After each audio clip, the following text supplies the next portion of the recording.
విద్యారంగం పట్ల తెలంగాణ ప్రభుత్వం నిర్లక్ష్యంగా వ్యవహరిస్తోందని డిటిఎఫ్ రాష్ట్ర అధ్యక్షుడు ఎం సోమయ్య విమర్శించారు. బడ్జెట్లో కేవలం 7.3% నిధులు కేటాయించడమే ఇందుకు నిదర్శనమని అన్నారు.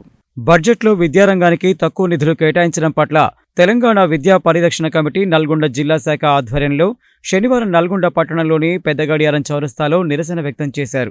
ఈ సందర్భంగా సోమయ్య మాట్లాడుతూ ఎన్నికల ముందు విద్యకు తగిన ప్రాధాన్యత కల్పిస్తామని, రాష్ట్ర బడ్జెట్లో 15% నిధులను కేటాయిస్తామని కాంగ్రెస్ పార్టీ తన మేనిఫెస్టోలో ప్రకటించిందని, కానీ అధికారంలోకి వచ్చిన తర్వాత బడ్జెట్లో కేవలం 7.3% నిధులను కేటాయించడం విద్యారంగం పట్ల ప్రభుత్వానికి ఉన్న నిర్లక్ష్యాన్ని తెలియజేస్తుందని అన్నారు. కేవలం 7.3% నిధులతో అందరికీ విద్యను ఏ విధంగా అందిస్తారని ప్రశ్నించారు. 29 రాష్ట్రాల్లో కేవలం తెలంగాణ రాష్ట్రంలో మాత్రమే విద్యారంగానికి సింగిల్ డిజిట్ శాతంలో నిధులను కేటాయించి విద్యకు అతి తక్కువ నిధులు కేటాయించిన చిట్ట చివరి రాష్ట్రంగా తెలంగాణ నిలిచిందని విమర్శించారు. డాక్టర్ డిఎస్ కోటారి వంటి మేధావులు బడ్జెట్లో 30% నిధులు విద్యకు కేటాయించాలని తమ రిపోర్టులో పేర్కొన్నారని, కానీ ప్రభుత్వాలు క్రమంగా విద్యారంగానికి కేటాయింపులు తగ్గిస్తున్నాయని అన్నారు. విద్యారంగానికి బడ్జెట్లో కనీసం 20% నిధులు కేటాయించాలని, ప్రభుత్వ పాఠశాలలన్నింటికీ ఉచిత విద్యుత్ సౌకర్యం కల్పించాలని, ప్రతి పాఠశాలకు సర్వీస్ పర్సన్లను నియమించాలని డిమాండ్ చేశారు. ఈ కార్యక్రమంలో విద్యా పరిరక్షణ కమిటీ నల్గొండ జిల్లా గౌరవ అధ్యక్షుడు ఆర్ విజయ్ కుమార్, జిల్లా అధ్యక్షుడు పి వెంకులు, ప్రధాన కార్యదర్శి రత్నయ్య, ఎండి ఖుర్షీద్ మియా, ఏడుకొండలు కాశయ్య, లక్ష్మయ్య, పీడీఎస్యు బాధ్యులు జానీ, ఆనంద్, పీవైఎల్ బాధ్యుడు ఇందూరు సాగర్, డిటిఎఫ్ బాధ్యులు మల్లేష్, తెలంగాణ విద్యావంతుల వేదిక బాధ్యుడు పందుల సైదులు, జగతి, వీరయ్య తదితరులు పాల్గొన్నారు. పోరాడి సాధించుకున్నటువంటి తెలంగాణ రాష్ట్రం 2014లో ఏర్పడినప్పుడు అంతకుముందుకు ఉమ్మడి ఆంధ్రప్రదేశ్లో విద్యారంగానికి 10%గా ఉండేటువంటి నిధులు క్రమక్రమంగా 6% పడిపోవడం తెలంగాణ రాష్ట్రంలో చూసాం.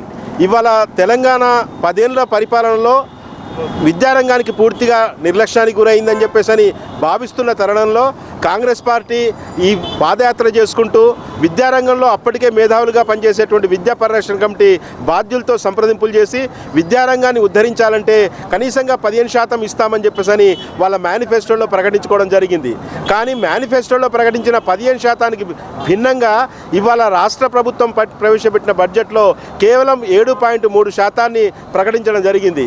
ఇవాళ భారతదేశ వ్యాప్తంగా చూసినా కూడా 29 రాష్ట్రాల్లో కనిష్టంగా సింగిల్ డిజిట్లో కేవలం 7.3% బడ్జెట్ను ప్రవేశపెట్టినటువంటి రాష్ట్రంగా తెలంగాణ కొత్త కాంగ్రెస్ పార్టీ ప్రభుత్వం మిగిలిపోయింది. ఇవాళ ప్రతి రాష్ట్రంలో కనీసం 18 నుంచి 14% కూడా ఉండేటువంటి సందర్భంలో ఇవాళ కొఠారి చెప్పినటువంటి కమిషన్ రిపోర్టు ప్రకారంగా 30% ఇవ్వాల్సింది పోయి కనీసంగా మేధావులు 20%కి అడుగుతున్నా పోయి మేనిఫెస్టోలో 15% పెట్టుకున్నప్పటికి కూడా ఇవాళ దాన్ని కూడా వాళ్ళ ఆచరణలో తీసుకురాకుండా కేవలం 7.3%కి విద్య కేటాయించడం అంటే ఇవాళ ప్రభుత్వం విద్యారంగాన్ని నిర్వహించడానికి సుముఖంగా లేదు అనేటువంటిది చాలా స్పష్టమవుతున్నది. మొక్కుబడిగా విద్యకు బడ్జెట్ కేటాయించడం అనేది మనం చూస్తున్నాం.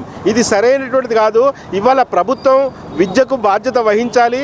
ప్రభుత్వం అందరికీ కూడా నాణ్యమైనటువంటి ఉచితమైనటువంటి విద్యను అందించాలి. ప్రభుత్వ పాఠశాలలో సకల సౌకర్యాలు కల్పించాల్సినటువంటి అవసరం ఉన్నది. దీనికోసం బడ్జెట్ చాలా అవసరం ఉన్నది. మిగతా రంగాలన్నిటికీ కంటే కూడా విద్యకు ఎక్కువగా కేటాయించాల్సినటువంటి అవసరం అది జ్ఞాన సమాజం ఏర్పడడానికి ఉపయోగపడుతుంది. కానీ వాళ్ళ ప్రభుత్వాలు చాలా నిస్సిగ్గుగా నిర్లజ్జగా విద్యారంగానికి బడ్జెట్ను తగ్గిస్తున్నది. దీన్ని విద్యా పరిరక్షణ కమిటీ వ్యతిరేకిస్తున్నది. ఇప్పటికీ డిమాండ్ చేస్తున్నది మళ్ళీ శాసనసభలో ఈ రివైజ్ బడ్జెట్ పెట్టాలి, బడ్జెట్ను మళ్ళీ సవరించుకోవాలి, కనీసంగా 20% ఇవ్వాలి, కాదంటే వాళ్ళ మేనిఫెస్టోలో పెట్టుకున్నట్లుగా 15% అన్న ఇవ్వాలని చెప్పేసి విద్యా పరిరక్షణ కమిటీ డిమాండ్ చేస్తున్నది. అందుకోసం అని చెప్పేసి అన్ని జిల్లాల్లో నిరసన పరిశీలనలు నిర్వహిస్తున్నది.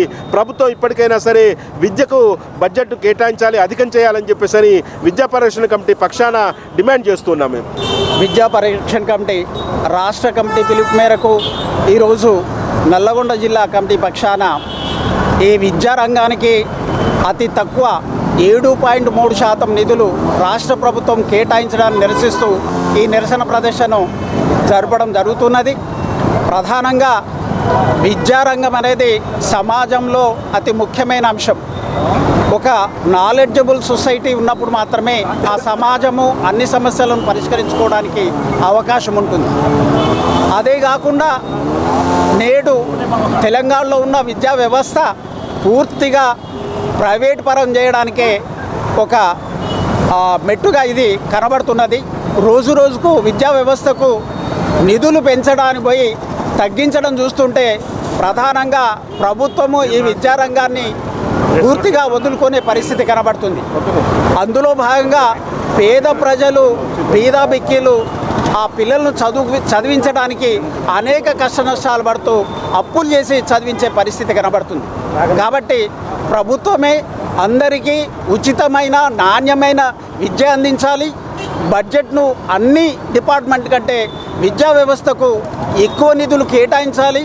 మేనిఫెస్టోలో పెట్టిన 15% మేరకైనా విద్యా వ్యవస్థలో బడ్జెట్లో నిధులు కేటాయించకుండా నిర్లజ్జగా 7.3% ప్రభుత్వము ఈ నిధులు ఇంత తక్కువగా కేటాయించడానికి ఈ విద్యా పరిరక్షణ కమిటీ ప్రధానంగా పూర్తిగా నిరసన వ్యక్తం చేస్తూ ఇది సవరించుకోవాలి.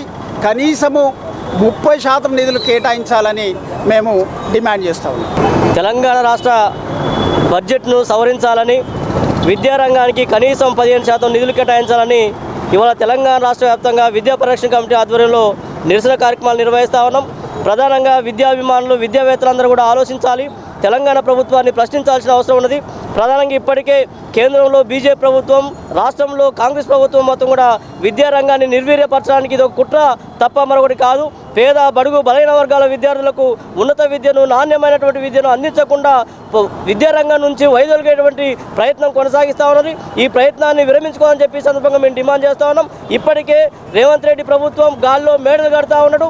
ప్రధానంగా విద్యారంగానికి 15% నిధులు కేటాయిస్తామని చెప్పి ప్రొఫెసర్లతోటి మేధావులతోటి హామీ ఇచ్చి ఎన్నికల మేనిఫెస్టోలో కూడా చర్చ జరిగింది.